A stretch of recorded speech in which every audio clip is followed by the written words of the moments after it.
A very good morning, students. Today we are going to revise lesson number 4 of geography, and the name of lesson is year. For today we will revise its book exercise and question answers. So let's start. First is, what is atmosphere?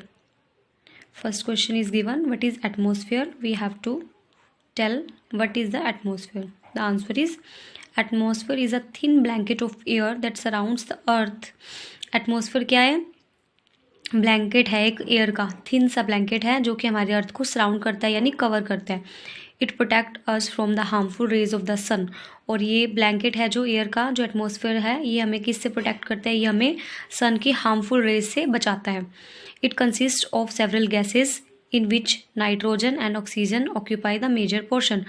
इसमें क्या, बहुत सारे gases का mixture है, और जो सबसे ज़्यादा पोर्शन किस पार्ट मतलब सबसे ज़्यादा पार्ट कौन सी गैसेस का है? नाइट्रोजन का और ऑक्सीजन का सबसे ज़्यादा पार्ट है एटमॉस्फेयर में.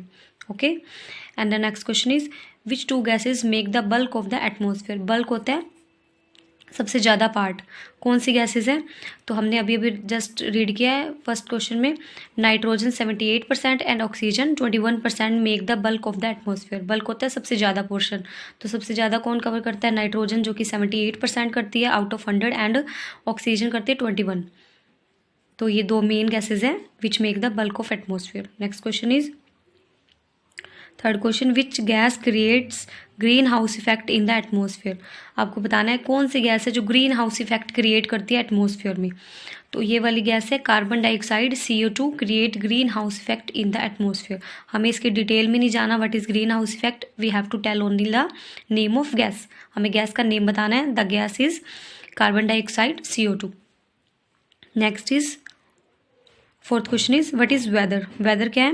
Weather is hour to hour, day to day condition of the atmosphere. जो हमने एटमॉस्फेयर पढ़ा है उसकी जो आर टू आर और डे टू डे चेंज होने वाली जो कंडीशन है उसको हम वेदर बोलते हैं. जैसे हमने फॉर एग्जांपल हम बोलते हैं आज वेदर बहुत अच्छा है, तो वेदर क्या है? डेली चेंज होता है. और इसके अपोजिट एक टर्म है क्लाइमेट. क्लाइमेट क्या है? बहुत लॉन्ग टर्म के लिए एवरेज वेदर को जब रिकॉर्ड कर लिया जाता है उसको हम बोलते हैं क्लाइमेट.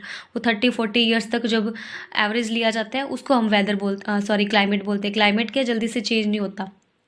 वेदर क्या है? Hour to hour and day to day change होता है. Okay students, and next is, name the 3 types of rainfall. हमें 3 टाइप ऑफ रेनफॉल्स बताने हैं. कौन कौन से हैं? First one is convectional rainfall, orographic rainfall and cyclonic rainfall. These are the 3 types of rainfall. Next question is, what is air pressure? Air pressure क्या है? The pressure exerted by the weight of air on earth surface is known as air pressure. ऐसा pressure जो कि weight of air, air के weight से exert होता है earth surface पे, उसको हम बोलते हैं air pressure. Okay students, next activity is, tick the correct answer. Which of the following gases protect us from the harmful sun of rays? तो हम इसमें लिखेंगे ozone. The most important layer of the atmosphere is, सबसे important है troposphere. Next one is, which of the following layer of the atmosphere is free from clouds? तो ऐसी है, कौन सी है जिसमें क्लाउड्स नहीं होते? Stratosphere. Stratosphere is free from cloud. Next है, as we go up the layers of the atmosphere the pressure. हम जैसे जैसे ऊपर जाते हैं एटमॉस्फेयर के अप जाते हैं, तो एटमॉस्फेयर जो प्रेशर है वो इंक्रीज होता है, डिक्रीज होता है, या रिमेन द सेम? तो ये डिक्रीज होता है, प्रेशर कम होता है ऊपर. When precipitation come down to the earth in the liquid form. Liquid form में जब प्रिसिपिटेशन होता है ना, इसको क्या बोलते हैं? क्लाउड, स्नो या रेन. तो रेन होता है वो लिक्विड, क्लाउड में तो प्रिसिपिटेशन होता ही नहीं है. स्नो में क्या, सॉलिड फॉर्म में होता है. तो लिक्विड में किस में होगा? रेन में. Okay students, next activity is, give reasons. We have to give reason for these statements. हमें इन स्टेटमेंट्स के लिए रीजन बताना है. Wet clothes take longer time to dry on a humid day. First है ये. और amount of insolation decrease from equator toward the poles. ये 2 स्टेटमेंट्स हैं, हमें इनका रीज़न बताना है. फर्स्ट है, जो वेट क्लोथ्स है वो ज़्यादा टाइम लेते हैं ह्यूमिड डे पे ड्राई होने में. मतलब जब ह्यूमिड डे होता है तब वेट क्लोथ्स है ना जल्दी से ड्राई नहीं होते, जल्दी से सूखते. वाई? इसका आंसर है, on a humid day air is full of water vapour. जो ह्यूमिड डे होता है ना उसमें एयर कैसी होती है? वाटर वेपर से भरी हुई होती है. Hence evaporation is very slow. तो इवेपोरेशन क्या स्लो होती है, हमें पता है ना, जो क्लॉथ सूखते हैं वो कैसे सूखते हैं, इवेपोरेट हो जाती है, उनमें से जो वाटर है ना, वाटर वेपर बन के निकल जाता है। लेकिन उस टाइम क्या है, जब ह्यूमिड डे होता है तो इवेपोरेशन बहुत कम होती है। This is the reason why wet clothes take longer time to dry on a humid day. और यही रीज़न है कि जो वेट क्लॉथ है ह्यूमिड डे पे ज़्यादा टाइम लेते हैं सूखने में। Next is amount of insolation. Insolation आप समझ लीजिए, इंसोलेशन हीट है जो कि सन से मिलती है। तो जो हीट का अमाउंट है ना, डिक्रीज होता है इक्वेटर टुवर्ड टू पोल, मतलब इक्वेटर पे तो अच्छा अमाउंट होता है हीट का, और पोल्स पे आप देखोगे कि स्नो बनी रहती है ना, स्नो से मतलब फ्रीज रहते हैं पोल्स है, जो नॉर्दर्न पोल है सदर्न पोल है वो फ्रीज रहते हैं।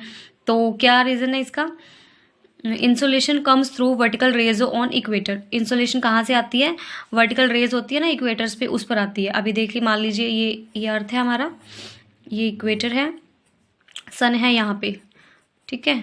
यहाँ पे क्या है, इंसोलेशन अमाउंट ज़्यादा है, और पोल्स पे क्या है, कम होता है, क्योंकि सन यहाँ पे होता है ना, इस वजह से यहाँ पे अमाउंट कम पहुँच पाती है। अभी देखते हैं क्या रीज़न लिखा है इसमें। Thus it covers up less space but feel more heat there when it goes up from equator towards poles. The sun rays became slanting. अब यहाँ से ऊपर जाएंगे, सन रेज कैसे हो जाएगी, स्लैंटिंग हो जाएगी, सीधी नहीं है, ठीक है। Needless to say that the slanting rays come on earth covering longer distance. ये अर्थ पे आती है ना, लॉन्ग डिस्टेंस कवर करके आती हैं। Although the slanting rays heat up more space the degree is hotness is felt less. ये space ज़्यादा कवर करती हैं और जो हीट डिग्री मतलब हॉटनेस है वो कम फील होती है। This is the reason why amount of insolation decrease from equator toward poles. और यही रीज़न है, भी इक्वेटर पे इंसोलेशन ज़्यादा होती है, पोल्स पे बहुत कम होती है। यहाँ पे स्नो फ्रीजिंग स्नो जैसा होता है। Okay students, and this was the chapter 4 air. Revise it for your test. Okay students, have a nice day.